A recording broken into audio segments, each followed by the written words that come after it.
पीडित मुलीनं आज पोलीस स्टेशनसमोर जाऊन हजर झालेलं आहे, प्रतिज्ञापत्र त्यांनी दिलेलं आहे आणि तुमच्यावर तुम्ही आणि जगताप साहेबांनी चुकीचा आरोप केला असं त्याचं म्हणणं आहे. माझं 1 वर्षापासून प्रेम होतं असं म्हणणं. तुम्ही दोघंही राजकारण करताय. महाराष्ट्रामध्ये लव्ह जिहादच्या अनेक घटना घडत आहेत आणि या घटना सातत्यानं घडत आहेत.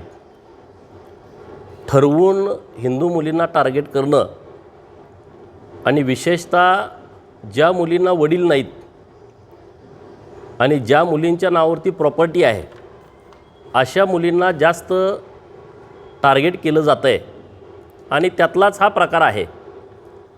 भिगवणमधली ही जी घटना घडलेली आहे ही अत्यंत नियोजनबद्ध घडलेली आहे. अझर शेख नावाचा जो हरामी वृत्तीचा माणूस आहे की ज्याच्यावरती 14-15 वेगवेगळ्या केसेस आहेत. लव्ह जिहादची पण एक केस त्याच्यावरती आहे. तलाठी भाऊसाहेबांना मारहाणीची केस त्याच्यावरती आहे. ॲट्रॉसिटीच्या अनेक केसेस आहेत. हा 2 नंबरचा व्यवसाय करून अशा मुलांना पैसे पुरवून प्रवृत्त करतो आहे आणि त्या सगळ्या प्रकरणामध्ये अझर शेखचा सर्वात मोठा हात आहे. परवा जेव्हा मी मोर्चासाठी भिगवणला गेलो तेव्हा हजारो हिंदू बांधव रस्त्यावरती आले होते. संग्राम भैया जगताप आणि मी तिथं गेलो होतो. राजकारण करण्याचा काहीच विषय नाही. या मुलींना एकदा जाळ्यात फसवायचं आणि परत वर्षभर गेला का त्यांची हॅरेसमेंट करायची, त्यांच्यावरती वेगवेगळ्या पद्धतीनं अत्याचार करायचे, त्यांना जमिनी द्या, त्यांचे व्हिडिओ तयार करायचे, धमक्या द्यायचे, असे प्रकार सुरू होत आहेत.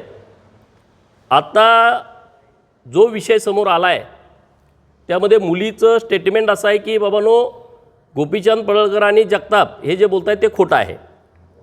पोलिसांचं म्हणणं असं आहे की मुलगी सज्ञान आहे, तिचं वय 21 पूर्ण आहे आणि मुलगी सज्ञान असल्यामुळं ती जो जबाब देईल त्या जबाबाप्रमाणे कायद्याप्रमाणे आम्ही कारवाई करणार.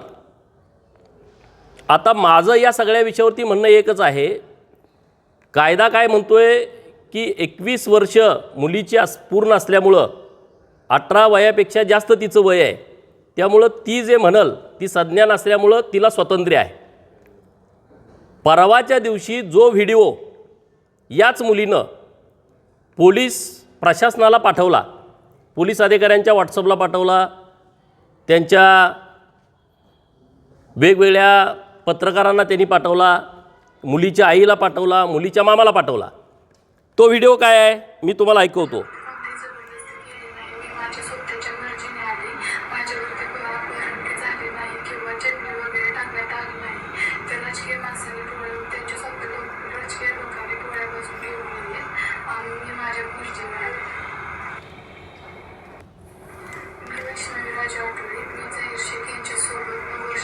नऊ वर्षापासून मी प्रेम संबंधात आहे. मी कोण म्हणतोय?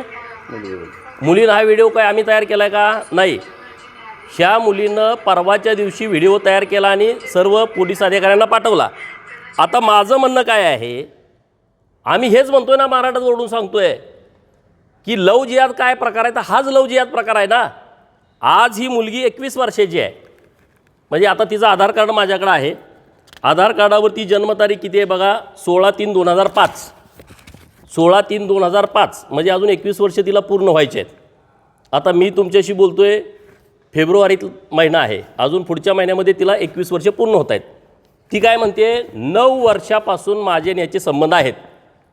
9 वर्ष म्हणजे ती मुलगी 12 वर्षाची होती. म्हणजे या लोकांनी 12 वर्षाची मुलगी म्हणजे 5वी-6वीला ही मुलगी आहे, तेव्हा या मुलीला टार्गेट केलं आहे, तेव्हा ही बळी मुलगी पडलेली आहे आणि तेव्हापासून या मुलीवरती अत्याचार सुरू आहे. आत्ता माझं पोलिसांना म्हणणं असं आहे, तुम्ही मुलगी सज्ञान आहे, मुलगी जसं म्हणेल तसं करतो असं तुमचं म्हणणं आहे. आता हे मुलीनंच तुम्हाला व्हिडिओ पाठवून दिला आहे. हे स्टेटमेंट ग्राह्य धरून पोलिसांनी सुमोटो या शेखवरती फोक्सो अंतर्गत कारवाई करावी. दुसरा विषय आता सोडून द्या तुम्ही, हा विषय पोलिसांनी अत्यंत सिरियस घ्यावा. 12 वर्षाच्या मुलीवरती अत्याचार केला आहे, याच्या पाठीमागं जेवढी लोक आहेत तेवढ्या लोकांना यामध्ये आरोपी करायचं. आज जर रात्री 2 वाजता स्टेटस काय टाकतोय, एवढी मस्ती एवढा माज येतो कुठून? कुणाशी हा एकनिष्ठ आहे? कोण ह्याला पाठबळ देत आहे असली प्रकरणं करण्याला? ह्यानं स्टेटस ठेवला आहे आणि काही थोड्या वेळानंतर तो मुलगा आणि मुलगी पोलीस स्टेशन बारामतीला हजर झालेत. पोलीस स्टेशन बारामतीला हजर होण्यापूर्वी त्याने एक नोटरी तयार केली आहे. पोलिसांनाही सापडत नाहीत. म्हणजे नोटरीवाल्यानं कसे गेले? नोटरीवाला ह्यांना कोणी मिळवून दिला? हे तर नवीन मुलं आहेत, ह्यांना काही एवढं बाहेरचं माहीत नाही. नोटरीवाल्यावर पण गुन्हा दाखल केला पाहिजे. काही पत्रकार मित्रांना पोलिसामध्ये हजर होण्यापूर्वी त्यांनी बाईट दिली आहे. कसं काय त्यांचं कॉन्टॅक्ट झालं?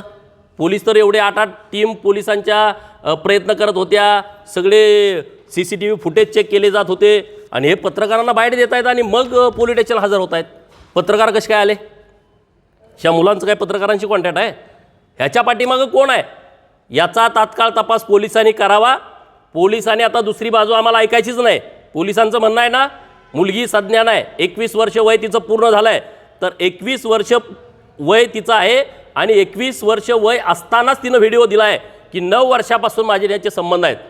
त्यामुळं आता कुणाची वाट न बघता पोलिसांनी त्या व्हिडिओचा आधार घेऊन आता तिचं स्टेटमेंट घेण्याचं कारणच नाही. कारण आता ती स्टेटमेंट जाणीवपूर्वक देते आहे. कारण नोटरीमध्ये त्यांनी लिहिलं की 1 वर्षापासून संबंध आहे. कारण परत विषय अत्यंत विचारानं परत नोटरी केलेली आहे.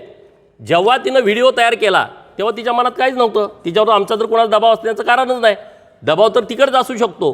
त्यामध्ये तिनं स्पष्टपणे सांगितलं की 9 वर्षापासून माझे संबंध आहेत. म्हणजे ती 12 वर्षाची मुलगी होती, 5वी-6वीची मुलगी होती. अशा मुलीवरती अत्याचार केला आहे, अशा मुलीवरती अन्याय केला आहे. पोलिसांनी आता बघ्याची भूमिका घेऊ नये, कायद्याच्या पळवाटा अजिबात काढू नयेत. आता तुमच्या म्हणण्याप्रमाणेच आमचं म्हणणं आहे की 21 वर्ष वय पूर्ण झालेली मुलगी म्हणते आहे, तो व्हिडिओ पोलिसांना पाठवते, तो व्हिडिओ पत्रकारांना पाठवते. महाराष्ट्रातल्या सर्व इलेक्ट्रॉनिक मीडियाच्या माध्यमातून तो महाराष्ट्राच्या समोर व्हिडिओ आला आहे, त्यांच्या नातेवाईकांच्या समोर व्हिडिओ आला आहे, सर्व सोशल साईटवरती तो व्हिडिओ आहे आणि स्पष्टपणे तिचा उल्लेख आहे 9 वर्षापासून माझे संबंध आहेत. म्हणजे आता तात्काळ पोलिसांनी कुठलाही बाकीचा आता विचार न करता त्या व्हिडिओच्या आधारे आता मुलीचं स्टेटमेंट घेतो. मुलगी स्टेटमेंट बदलेल. आता मुलीचं स्टेटमेंट घेण्याची आवश्यकता नाही, कारण ती अल्पवयाची आहे. जेव्हा तिच्यावरती अत्याचार झाला आहे तेव्हा ती 12 वर्षाची आहे. त्यामुळं पोलिसांची जबाबदारी आहे, त्यांनी सुपोटो गुन्हा दाखल करावा. नसेल मुलीची आई गुन्हा दाखल करेल, मुलीचा भाऊ गुन्हा दाखल करेल, तात्काळ कारवाई करावी. दुसरा विषय आहे की हे ज्या मुलींच्या नावावरती जमिनी आहेत त्या मुलींना हे पकडतायत. काही विवाहित महिलांना त्यांनी पकडलं आहे, काही विधवा महिलांना पकडलं आहे की ज्यांच्या नावावरती मोठी प्रॉपर्टी आहे आणि मग त्यांना जाळ्यात घ्यायचं, ती प्रॉपर्टी विकायची आणि परत त्यांना सोडून द्यायचं. किंवा विवाहित महिलांना ज्यांचे पती सर्व्हिसला आहेत, ज्यांचे पती चांगल्या मोठ्या उद्योगात आहेत, त्यांना जाळ्यात ओढून घ्यायचं आणि मग त्यांचे व्हिडिओ तयार करायचे, मग त्यांना ब्लॅकमेल करायचं, मग पैसे द्या, प्रॉपर्टी काढून द्या, अमुक द्या, तमुक द्या, असं. आता ह्या मुलीच्या नावावरती 7/12 आहे. हे आम्ही तुमच्यासमोर पुराव्यानिशी बोलतो आहे. यांचं षडयंत्र तुम्ही बघा. ह्या मुलीला वडील नाहीत, तिचं जबाबदार घरात कुणीच नाही, लहान भाऊ आहे, आई आहे, विधवा आहे, तिचं लग्न ठरलं आहे, 22 तारखेला तिचं लग्न होतं आणि असा बाका प्रसंग ठरवून प्लॅनिंग करून एका या कुटुंबावरती मोठ्या प्रमाणात अन्याय केला गेला आहे. बारामतीच्या, दौंडच्या आणि इंदापूरच्या धनगरांना माझं आव्हान आहे, तुम्ही अत्यंत जबाबदारीनं या प्रकरणामध्ये लक्ष घाला. हा अझर नावाचा हरामखोर त्या परिसरातल्या हिंदू मुलींना टार्गेट करतो आहे. आत्तापर्यंत इंदापूर तालुक्यातल्या 25 हिंदू मुलींच्यावरती अशा पद्धतीचा अटॅक केला गेला आहे. अशा पद्धतीनं त्यांना फसवलं आहे. काही मुलींना परत आणण्यामध्ये हिंदू कार्यकर्ते यशस्वी झालेत, परंतु काही मुली ऐकून घेण्याच्या मनस्थितीमध्ये नाहीत. आता तुम्ही सर्वांनी बारामतीच्या पोलीस स्टेशनच्या बाहेर थांबावं. पोलिसांना पुणे ग्रामीण SP साहेबांशी मी सकाळी बोललो आहे, ॲडिशनल SP साहेबांशी बोललो आहे, DYSP साहेबांशी बोललो आहे. आता आमचं म्हणणं इतकंच आहे, तुम्ही काम केलं आहे त्याबद्दल आमचं कुठलंच दुमत नाही. DG ऑफिसला पण माझी विनंती आहे की त्या मुलीचा जो व्हिडिओ परवाच्या दिवशी आला आहे त्या व्हिडिओमध्ये ती मुलगी स्वतः कबूल करते आहे की 9 वर्षापासून माझ्या संबंध सुरू आहेत, तर त्याबाबत सुमोटो गुन्हा दाखल करावा. अन्यथा आम्हाला परत रस्त्यावरती उतरवायची वेळ येऊ देऊ नये. आम्ही आता या विषयामध्ये जर पोलिसांनी कारवाई नाही केली तर मी स्वतः या प्रकरणामध्ये तिथं रस्त्यावरती उतरणार आहे. आणि त्यामुळे माझी विनंती आहे, आता कुठलाही विचार न करता मुलीच्याच व्हिडिओवरनं हा गुन्हा दाखल करावा अशी विनंती पोलीस प्रशासन पुणे यांना आहे.